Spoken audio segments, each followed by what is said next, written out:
Assalamualaikum warahmatullahi wabarakatuh. Kami mahasiswi PG PAUD semester 6 STK IP Muhammadiyah Kuningan.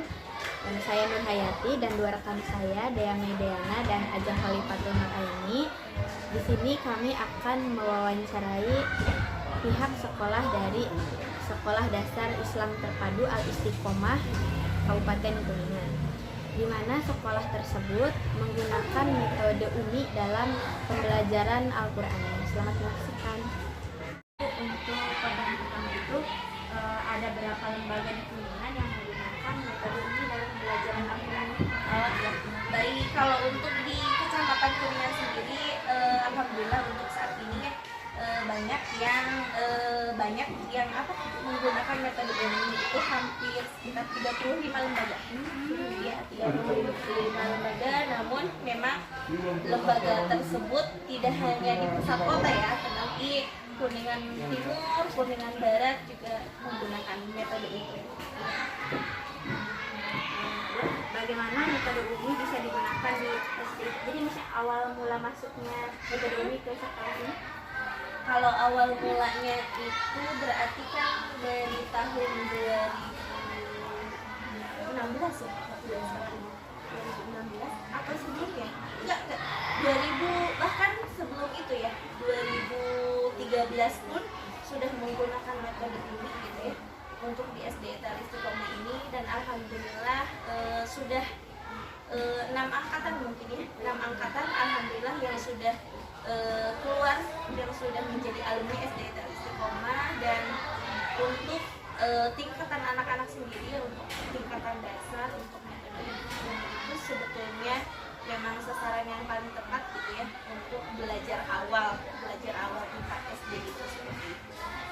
Jadi mengapa di sini gitu ya, mengapa di sini menggunakan metode UMI itu karena memang metode UMI itu unik dari bahasa ibu ya, dari bahasa ibu yang mana bahasa tersebut sehingga bisa memudahkan anak-anak untuk belajar Al-Quran.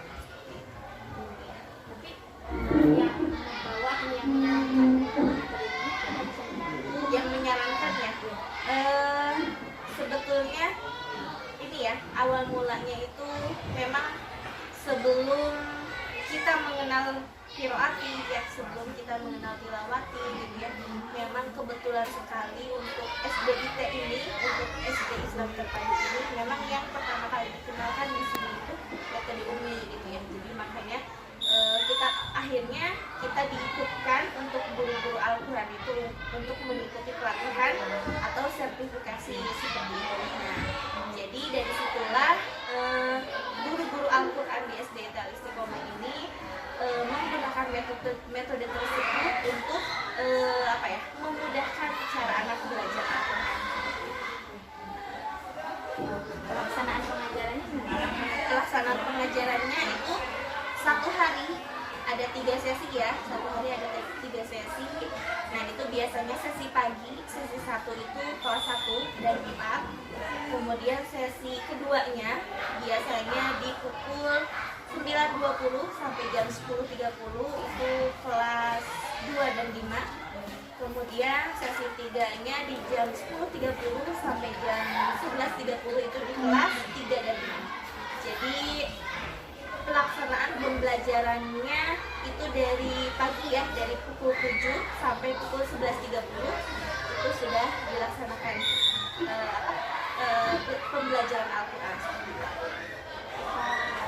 Tiap kelas itu satu orang satu guru atau gimana? Oh enggak. Jadi kalau untuk belajar Al-Quran di sini itu kita per kelompok. Ya, kita per kelompok. Jadi kan kalau di kelas mah hanya lingkup kelas ya. Lingkup kelas, dan untuk per kelompok ini kita bagi per kelompok setiap rombelnya. Jadi misalkan kelas 1 ada 2 kelas, kita gabungan nih antara kelas A dan B, gabungan. Begitupun kelas 2 yang ada 3 kelas, kita gabungkan juga kelas A, B, C ya, A, B, dan C. Kemudian kelas 3 itu terdiri dari 4 kelas ya, terdiri dari 4 kelas, itu gabungan juga dari A, B, C, dan D ya. Kemudian saya sebutkan semua aja ya. Kemudian kelas 4 itu terdiri dari 5 kelas, kita gabungkan juga tuh belajarnya dari A sampai E ya gitu. Kemudian kelas 6 lagi itu kelompok terbanyak, dan kelompok terbanyak, kelas terbanyak itu ada 6 kelas ya. Dari 6 kelas terdiri dari kelas Iwan dan Ahwat ya. Yaitu alhamdulillah kemarin juga sudah melaksanakan wisuda tahfiz juz 30 itu. 2 minggu yang lalu lah sudah kita laksanakan wisuda tahfiz gitu ya. Kemudian di kelas 6 itu ada 5 kelas. Ada 5 kelas, kelas A sampai E. Nah, jadi kita per kelompok pembelajarannya itu, jadi bukan per kelas ya, bukan per kelas. Nah, adapun tempatnya ya, tempatnya ada yang di kelas, kemudian ada yang di perpustakaan, ada di ruang sains, di ruang TTQ, di aula. Nah, jadi dipecah gitu ya. Dipecah, iya. Lalu untuk yang mengajarkannya itu siapa saja untuk metode ini? Nah, ya kebetulan untuk di SD Al Istiqomah ini pengajarannya itu khusus dari guru takhusus ya, guru takhusus Al-Quran. Alhamdulillah di SD Al Istiqomah ini ada 17 guru ya yang mengajarkan Al-Quran. Jadi berbeda dengan wali kelas gitu. Kalau wali kelas khusus lagi untuk pelajaran tema dan mapel yang lainnya.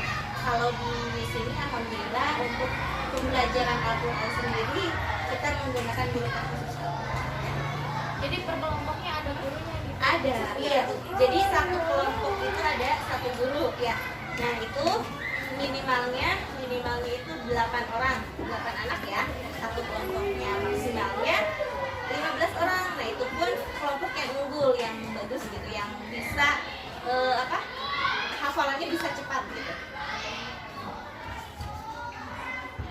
Lalu apa saja syarat bagi seorang guru untuk mengajarkan metode ini? Syaratnya banyak ya, ada 10. Ada syarat ya. Tercatat. Jadi memang ada aturannya ya. Sebentar dikat dulu ya. Kan bilangnya syarat ya. Oke, syaratnya itu ada 10 untuk menjadi guru Al-Quran kan seperti itu. Yang pertama goodwill management ya. Nah, jadi mungkin sebelum kita mempelajari Al-Quran, sebelum gurunya dan muridnya belajar Al-Quran, kita memanage dulu nih, mengatur dulu kayak tadi pengelompokan. Nah, pengelompokan belajar. Kemudian di goodwill management ini ya kan kalau di kelas itu rata-rata depan belakang ya posisinya. Nah, saat belajar Al-Quran itu anak-anak meningkat seperti itu. Jadi belajarnya agak berbeda lah gitu ya, seperti itu. Kemudian yang kedua sertifikasi.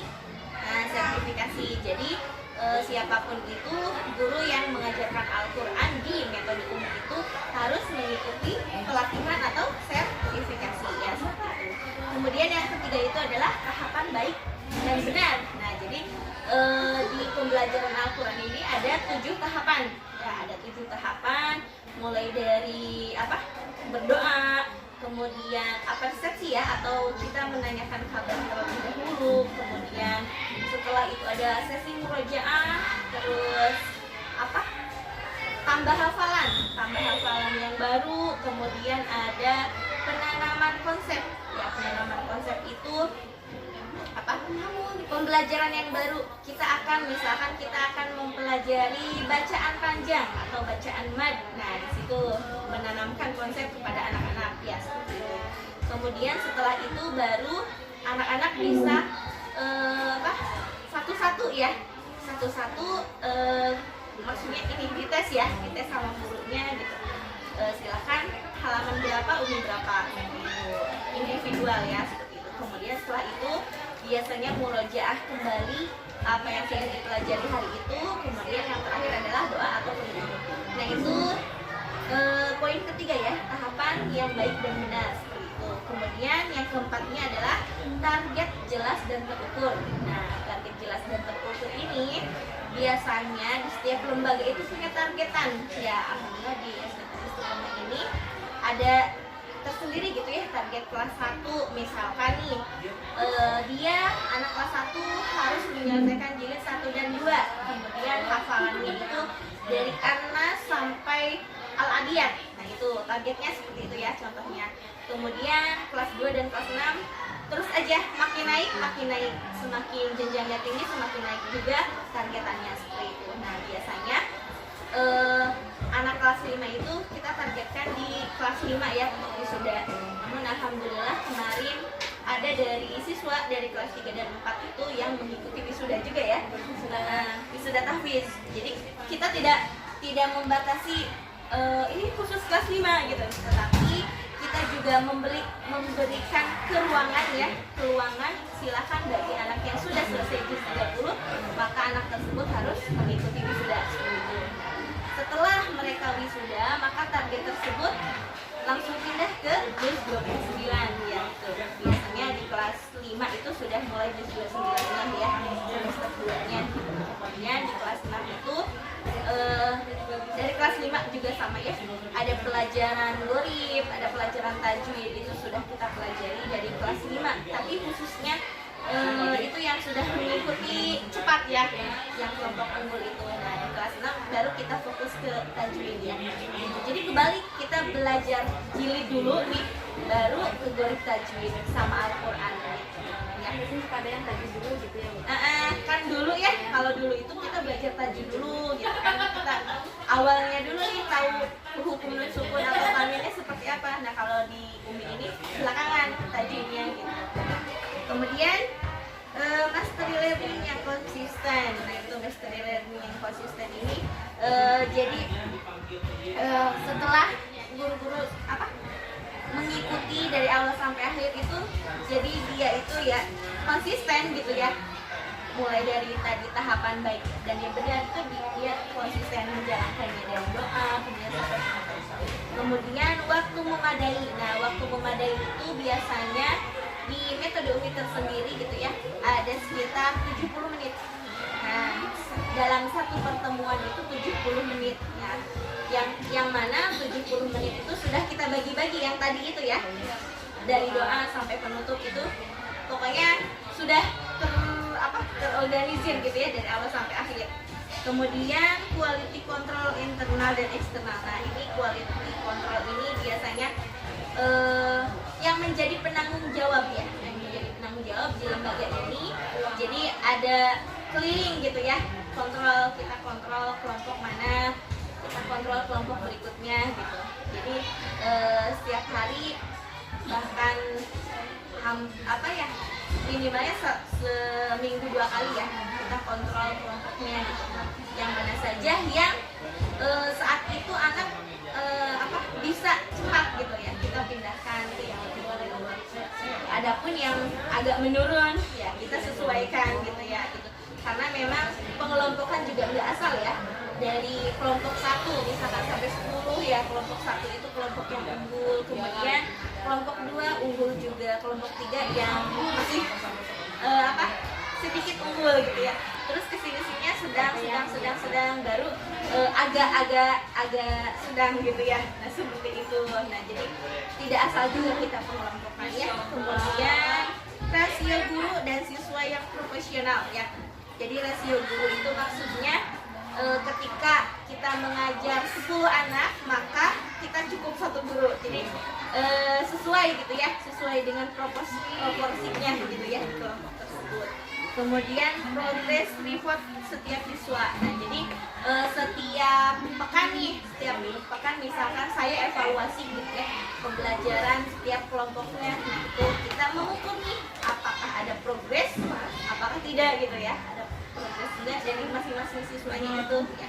Kemudian 10-nya koordinator yang handal. Nah itu ya, jadi memang tidak mudah juga ya jadi koordinator, harus tahu ini dan itu gitu ya.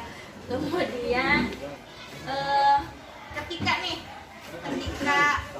bahkan kendalanya ya, ada saja dalam 1 hari itu misalkan guru yang tidak masuk. Nah itu bagaimana kita memikirkan, bagaimana kita memanage semua itu agar si kelompoknya tidak kosong ya kan, tetap berjalan walaupun ada 1 guru, 2 guru yang tidak masuk, tetapi belajar Al-Quran ini harus tetap berjalan. Nah itu gitu ya, maksudnya kita bisa mengatasi hal-hal seperti itu ya gitu. Oke, itu tadi ya syaratnya ketika kita ingin menjadi guru Al-Quran ya.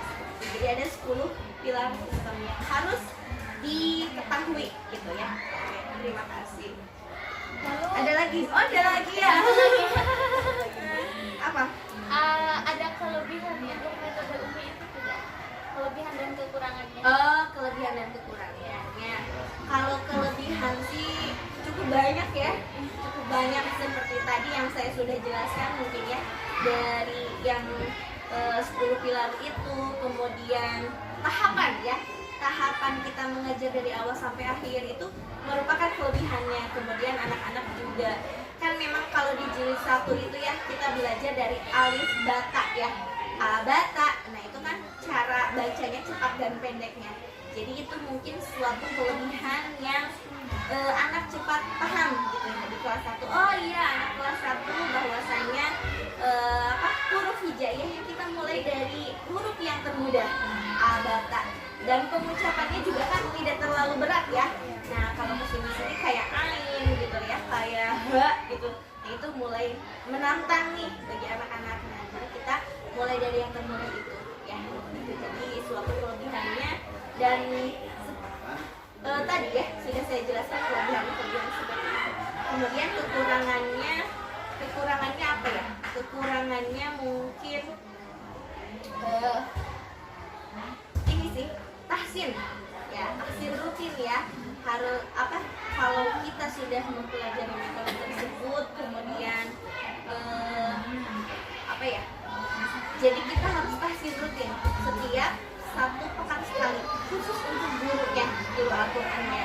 Nah, itu biasanya tahsin rutin, biasanya saya suka mengadakannya masih di internal ya, di dalam gitu. Nah, untuk tahsin rutin dari luarnya nih, dari eksternnya memang kami belum berjalan lagi ya, gitu. Karena memang kondisi ya gitu. Biasanya kami bekerja sama dengan Foundation Kuningan ya. Foundation Kuningan itu ada penanggung jawabnya tersendiri di sini ya. Itu ya kekurangannya tahsin ekstern ya. Kalau internal mah insya Allah paling sama saya gitu ya. Sama saya mulai apa sih, hafalan ya, paling 30-nya. Kemudian cara baca ta'awuz dan basmalah itu luar biasa gitu ya. Berbeda ya. Jadi kalau belajar Al-Quran itu tidak instan seperti kita belajar matematika, mempelajari rumus lalu kita kerjakan bisa gitu ya. Kemudian mempelajari pelajaran umum yang lain gitu ya, sehari atau semalam bisa hafal gitu. Tapi kalau belajar Al-Quran itu tidak bisa seperti itu ya, tidak bisa instan. Jadi sampai betul-betul gitu ya, dia harus bersabar sampai 1 tahun, 2 tahun, 3 tahun ya, seperti itu. Jadi anak-anak juga sama, prosesnya seperti itu, gurunya juga sama seperti itu ya. Tetapi insya Allah guru yang mengajarkan Al-Quran insya Allah mulia ya, gitu ya. Ada lagi? Udah ya. Selanjutnya mengenai penerapan metode pembelajaran metode UMI. Selamat menyaksikan. Iyyaka na'budu wa iyyaka nasta'in. Ihdinas shiratal mustaqim. Shiratal ladzina an'amta 'alaihim ghairil maghdubi 'alaihim waladdallin. Rabbil firli wa liwalidayya wa lil mu'minina amin. Rabbis shrahli sadri wa yassir li amri wahlul 'uqdatam min lisani yafqahu qawli. Ya Fattah ya Alim iftah lana babana bil Qur'anil azim. Nasrum minallah wa fathun qarib wa basyiril mu'minin. Allahumma nawwir bi kitabika basari wa adliq bihi lisani washrah bihi sadri wastamil bihi jasadi bihaulika wa quwwatika فإنه لا حول ولا قوة إلا به وإنه لا حول ولا قوة إلا بالله العلي العظيم. Semua tulisan malaihim hanya dibaca pendek. Contohnya di surat Yunus ayat 83 juz 11. Ulang lagi contohnya di surat Yunus ayat 83 juz 11. sampai hafal. Contohnya di Di surat surat Yunus ayat 83 juz 11. ada pelajaran malaihi. Semua tulisan malaihi hanya dibaca pendek. Contohnya di surat Al-Mu'minun ayat 46 juz 18. Al-Mu'minun ayat 46 juz 18. Al-Mu'minun ayat 46 juz 18. Ulang lagi ada pelajaran malaihim. Semua tulisan malaihim hanya dibaca pendek. Contohnya di surat Yunus ayat 83 juz 11. Ada pelajaran malaihi. Semua tulisan malaihi hanya dibaca pendek. Contohnya di surat Al-Mu'minun ayat 46 juz 18. Ada pelajaran mi'ataini mi'atun. Hati-hati minyak dibaca pendek. Contohnya di surat Al-Anfal ayat 65 juz 10. Contohnya di surat Al-Anfal ayat Ayat 65 juz 10. Ya, Al-Anfal 65 65. Oke, ada pelajaran litat selua. Semua tulisan yang diikuti alif hanya dibaca panjang kecuali litat selua, lia belua, lia berdua, warna berdua, dan dua. Contohnya di surat Ar-Ra'd ayat 30 juz 13. Ada udah hafal? Aku. Mikai, sok neng. Apaan yang mana dulu? Dari malaihim sampai litat selua. Astagfirullahaladzim. Seperti itu. Dari malaihim. Ya. Ada pelajaran malaihim. Semua tulisan malaihim lainnya dibaca pendek. Contohnya di surat Yunus ayat 83 juz 11. Ada pelajaran malaihi. Semua tulisan malaihi lainnya dibaca pendek. Contohnya di surat Al-Mu'minun ayat 46 juz 18. Ada pelajaran mi'ataini mi'atun. Semua hati-hati ini dibaca pendek. Contohnya di surat Al-Anfal ayat 45 juz 10. Ada pelajaran litat luwa. Semua tulisan yang diikuti alif hanya dibaca panjang kecuali litat luwa, liya blua, biar gua, warna blua, lan gua. Contohnya di surat Ar-Ra'd ayat 30 13. Ya, sok. Anda lapas dulu. Ada kan? Ada ya. Yang lain ada yang mau nyoba?